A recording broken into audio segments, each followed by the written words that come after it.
Bonjour, eh bien, me voilà de nouveau pour vous proposer pour cette semaine mes choix cinématographiques, en espérant qu'ils vous plaisent évidemment. On va commencer directement par le lundi. Sur France 5, 20h55, Bullitt de Peter Yates. Polar classique des classiques, à voir, à revoir, donc polar nerveux, rythmé, évidemment avec la fameuse poursuite dans les rues de San Francisco, avec Steve McQueen. Steve McQueen qui était vraiment une grande star à l'époque. C'est lui qui a imposé Peter Yates, réalisateur britannique, pour réaliser ce film.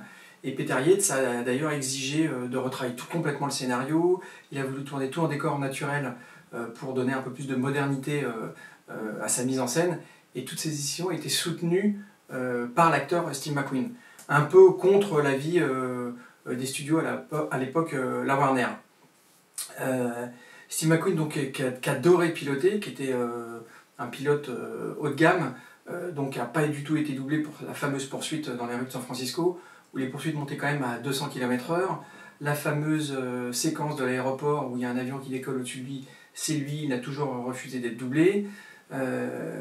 Donc ouais, il s'est beaucoup investi dans le film. La mairie de San Francisco a fourni à l'équipe de réalisation des policiers pour sécuriser justement le film, pour arrêter les rues, bloquer les rues, etc. Et d'ailleurs, Steve McQueen a exigé de la Warner qu'il finance une piscine municipale pour la mairie.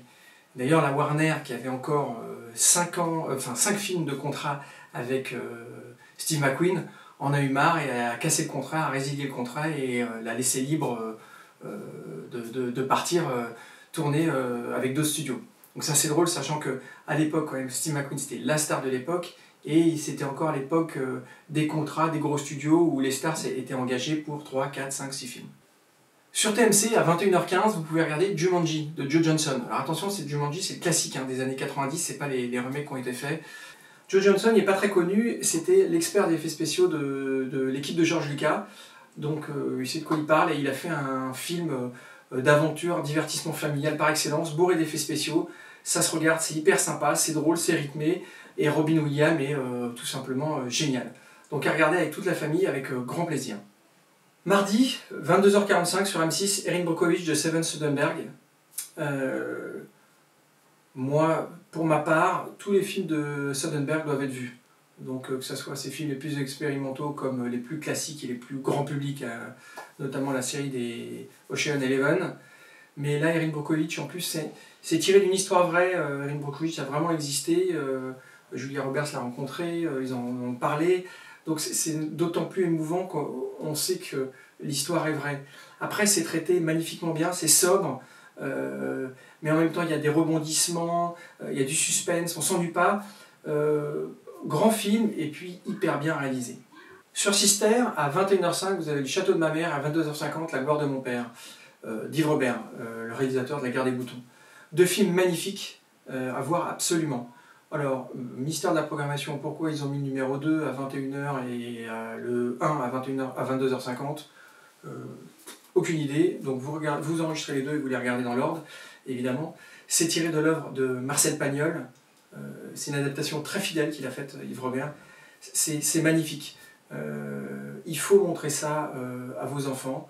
Il faut leur montrer, j'en parlais tout à l'heure, de Jumanji, c'est très bien, il y a plein d'effets spéciaux, c'est sympa. Mais il faut montrer des classiques comme ça. On est dans la lignée de Jean de Florette et Manon des Sources. C'est beau, c'est une ode à la nature, aux bons sentiments humains. C'est magnifique, les paysages sont superbes.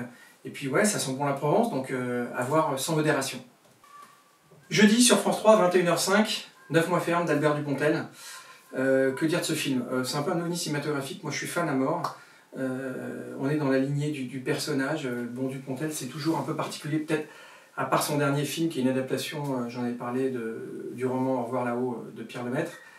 Mais là, on est pile poil dans son personnage, dans ce qu'il est, dans ce qu'il a été dans ses spectacles et dans ses présents films, notamment avec Bernie. C'est trash, c'est un peu politiquement incorrect, c'est drôle. Les personnages sont bien écrits, fouillés, Sandrine Kiberlin est magnifique. Voilà, à consommer sans modération, et puis franchement ça fait du bien d'avoir des films comme ça de temps en temps au cinéma. Dimanche sur Arte, à 20h55, La fille de D'Artagnan de Bertrand Tavernier. Alors il y a certains réels, j'en avais parlé, ceux de Bertrand Tavernier, pareil, ça en fait partie, il faut voir tous ces films. Alors c'est pas le meilleur de Tavernier, mais c'est un film sympa. Alors, vous voyez, on ne va pas toujours voir Solaris de Soderbergh, des fois on va voir un spectacle divertissant et familial, et ça en fait partie. Donc en plus, il y a quand même une pléiade d'acteurs, Sophie Marceau, Philippe Noiret, Claude Rich, Samy Frey, donc rien que pour ça, quand même, c'est un plaisir des yeux. Et puis oui, c'est un film de KPDP, à voir avec ses enfants, d'aventure, et qui se laisse très joliment regarder, et c'est parfait pour un dimanche soir, avant le travail ou les cours du lendemain. Voilà, cette semaine de choix cinématographique est finie. J'espère qu'ils vous plairont, et que vous prendrez du plaisir à regarder tous ces films.